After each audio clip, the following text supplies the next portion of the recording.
Here is how you can make a full cup for your corset. So the first thing we are going to do is to draft our pattern. So you're going to need a pattern paper. So I'm going to go ahead now and draw a straight line like this, and then draw another line across it. Okay,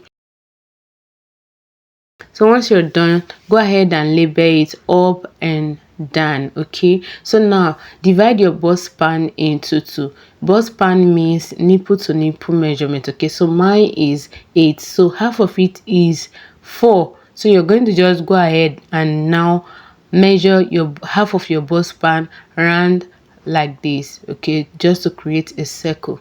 So right now I'm taking 4 inches, so make sure that the 4 inches point is at the midpoint. Okay, is at the middle of the lines you just drew, now where the two lines met. Okay, so now after that you're going to go ahead now and connect all the points together. So once you're done connecting the point, you're going to be having a full circle like this. Now go ahead and label it up and down. Okay, so once you're done labeling it, go ahead now and take your dart leg. So for me, I'm using 1.5 inches. I'm going to mark 1.5 inches to my left and also 1.5 inches to my right. Okay, so after that you're going to repeat the same thing to the top.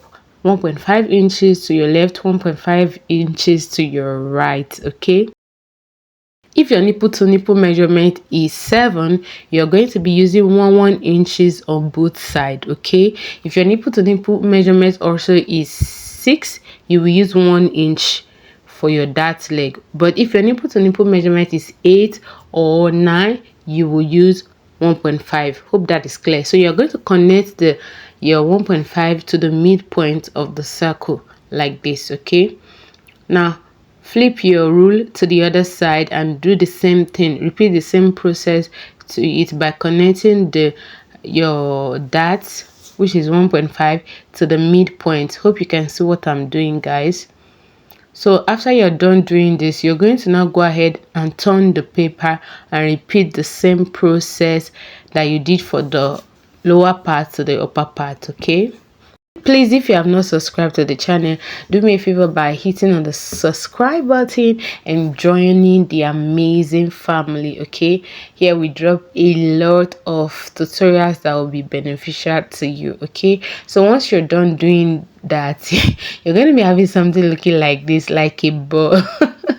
Okay, so now you're going to go ahead now and blend it in. Make sure that there's no sharp points at that connection part. Okay, just blend it in. Make sure it is connected smoothly, no sharp finishing. Hope you understand what I'm trying to say. So do the same thing to the second part. So once you're done, this is what you're going to be have. So now label it up and down. Okay, up and down, up down down. Okay, so once you're done labeling, you're not going to cut out. Okay, so like I'm explaining here, that if your nipple to nipple measurement is 7, you're not going to be using 1.5. You will use 1 inch for both sides. If it is 6, you will use 1 inch.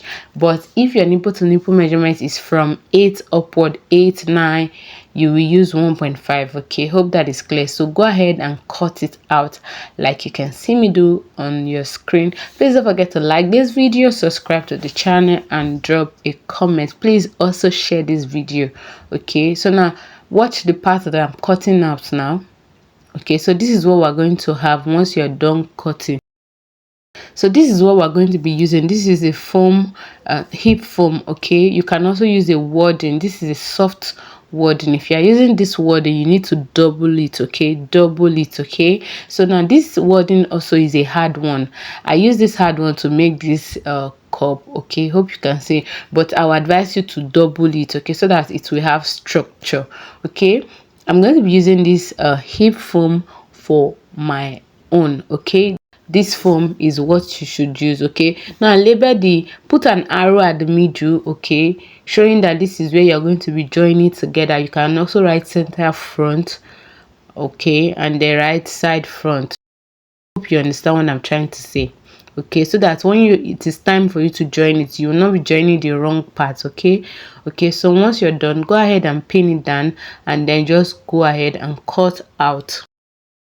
So you have to note that if you are using a zigzag machine, you don't need to add any sewing allowance to this cup, because you're just going to put them side by side and join them. But if you don't have a zigzag machine, if you are using a straight machine, add 0.25 allowance, okay, 0.25-inch allowance to the side you're going to be joining, which is the center part. Okay, so for the sake of those that doesn't have zigzag machine, that is why I decided to use a straight machine. Because if you don't add this allowance, by the time you're done joining and you are using a straight machine, it's going to reduce the cup. Okay, but if you add your allowance, by the time you're done joining, you're still going to be having your perfect cup. Hope that is clear. So at this point, I was done joining using the allowance I added. Okay, make sure you trim all your thread, and then we're going to reduce the allowance, okay, to the minimum. Okay, you wouldn't want your allowance to be, poking the person wearing the clothes, so you're going to reduce it very, very well. So once you reduce it, this is the final look. This is how it's going to look. So you can make this for any bust size, provided you have the bust pan of the person. So just go ahead and use the bust pan of the person to create the scope. It's just going to fit properly. Okay, hope you find this video helpful. Don't forget to like the video, subscribe to the channel, drop a comment, and share this video with your loved ones. I love you guys, and I'll see you guys in the next one. Don't stop learning, keep learning. Bye.